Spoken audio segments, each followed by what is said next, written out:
So I need some people to use common sense when they're asking women and professional wrestling women and stuff about the Vince McMahon allegations and the Vince McMahon case. What the fuck do you want these women to say?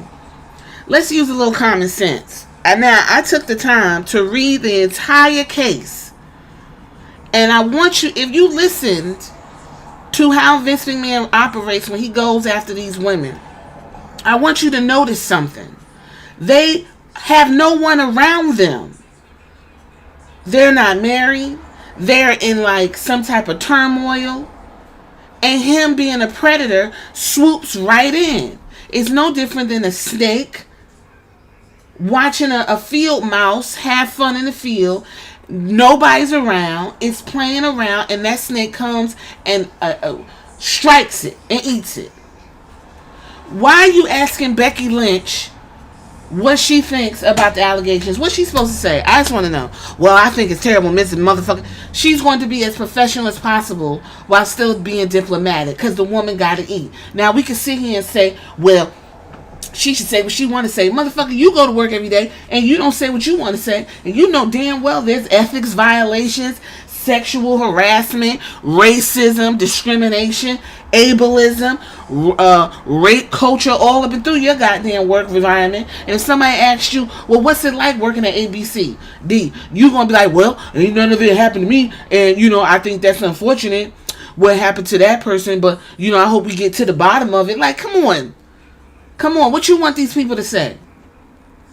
Becky Lynch said she didn't experience that. You know why Becky Lynch didn't experience that?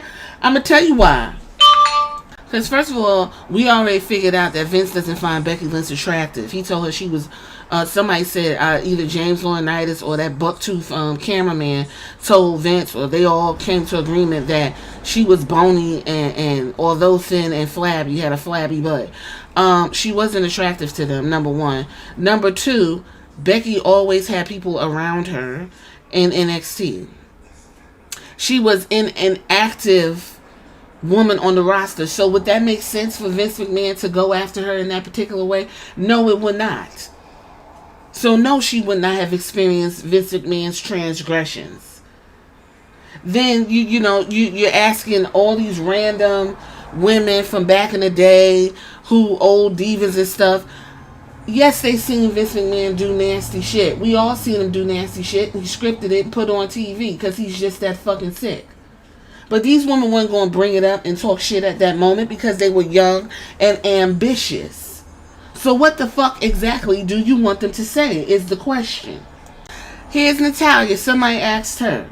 She's basically the mother hen of the women's division across all three brands, right? So she went on to say, I think what grounds me is my relationship with the girls in the locker room. How can we stay positive for each other?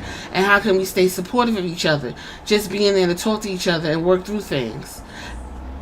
We got a women's division in WWE that's better than ever. The best thing we can do is give the women as many opportunities we can to shine, and now for women to feel safe, included, and welcome. That, I don't know what else she's supposed to say. You gotta push on. You gotta push through.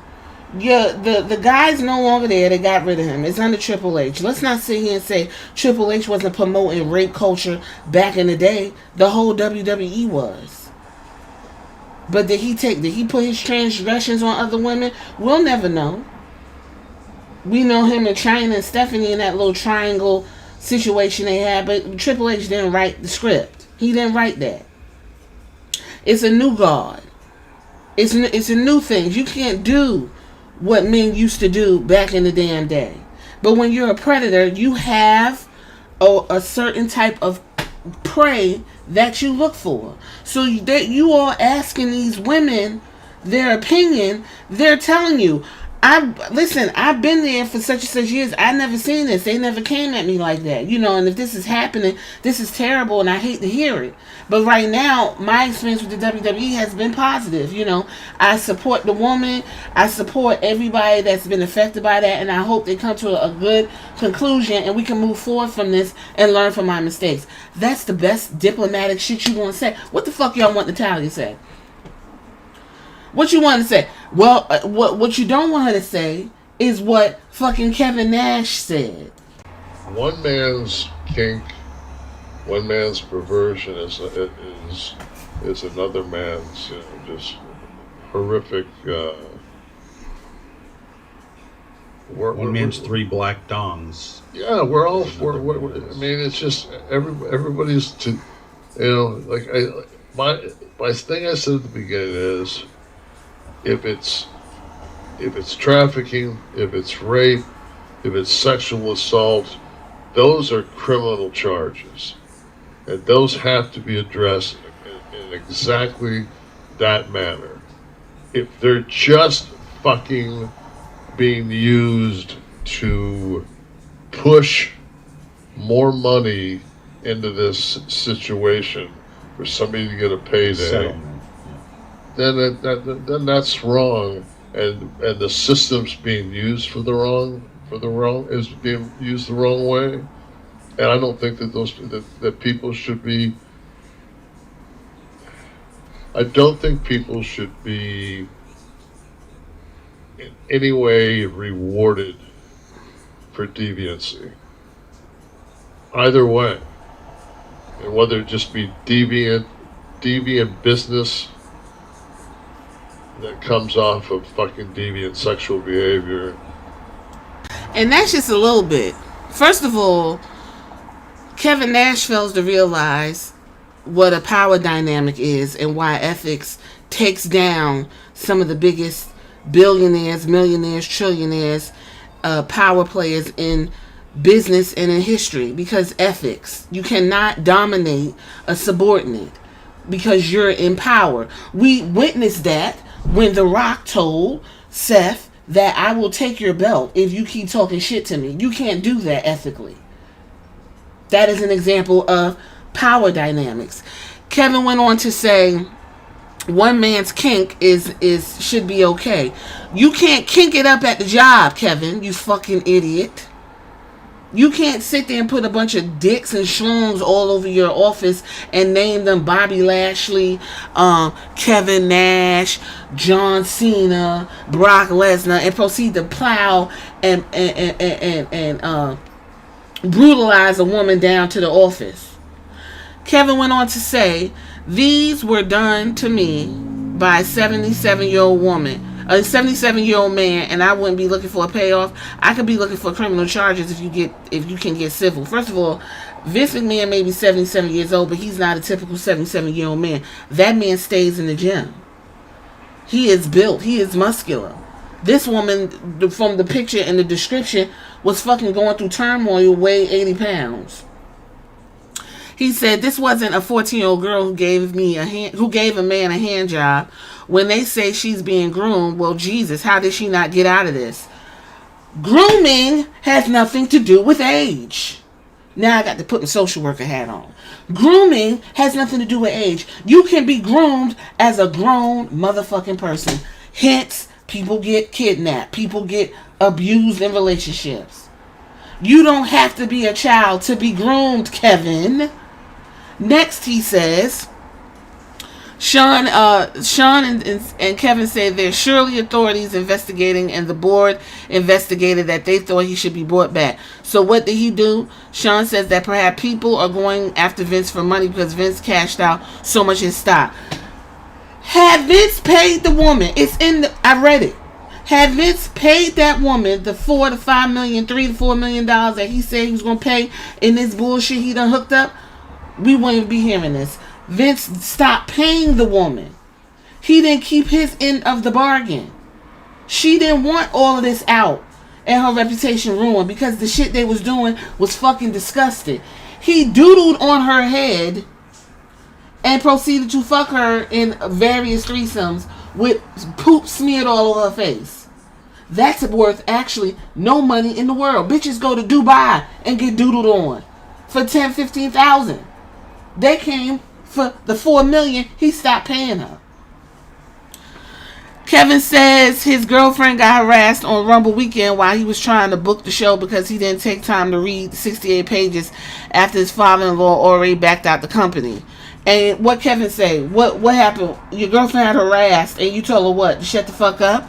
Kevin says this woman could have easily had a consensual relationship with Vince, and that Linda found out about it, and that's when Vince cut it off. Got the woman to sign an NDA just like the other 4 women did, and clearly as a pattern.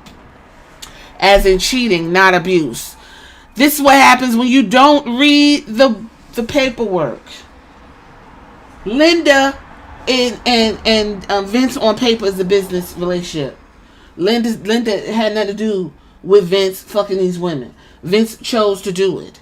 The NDA is moot because no one told him he can do that. He was abusing his power.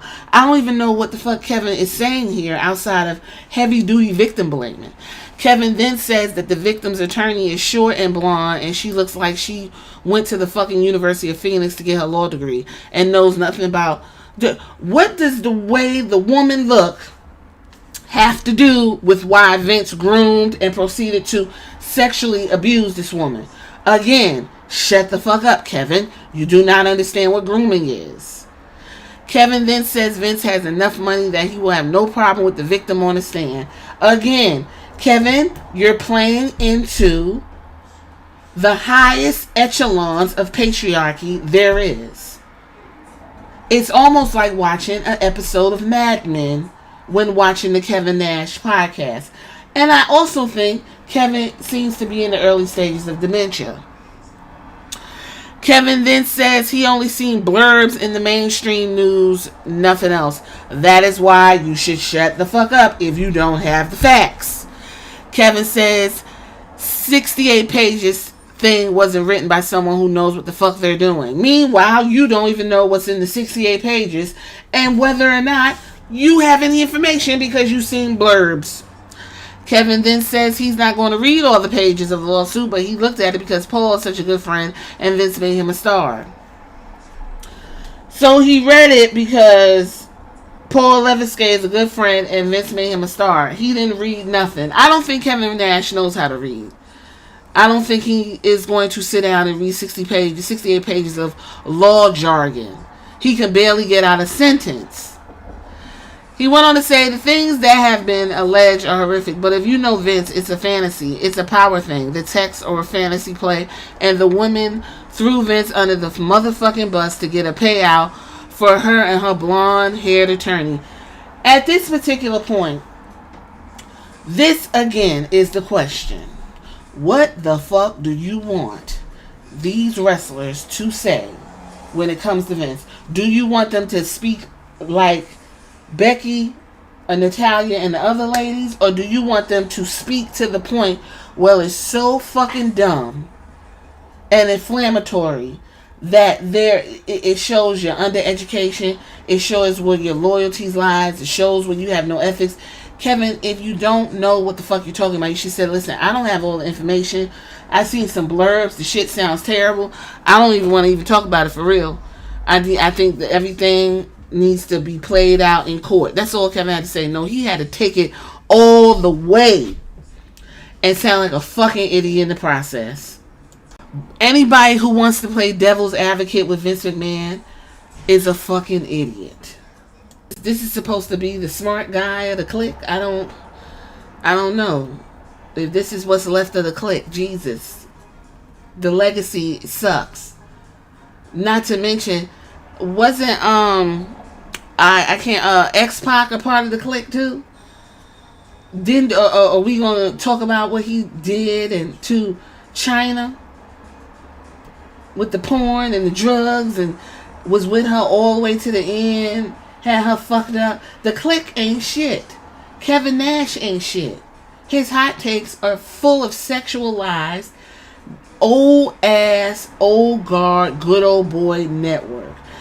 Do me a favor if you made it this far. Stop asking fucking people who are actively working for this company their take on these allegations, because you gonna get either the diplomatic response or something so fucked up that you're not going to be able to function for at least 5 to 10 minutes. That's all I'm saying. What say you?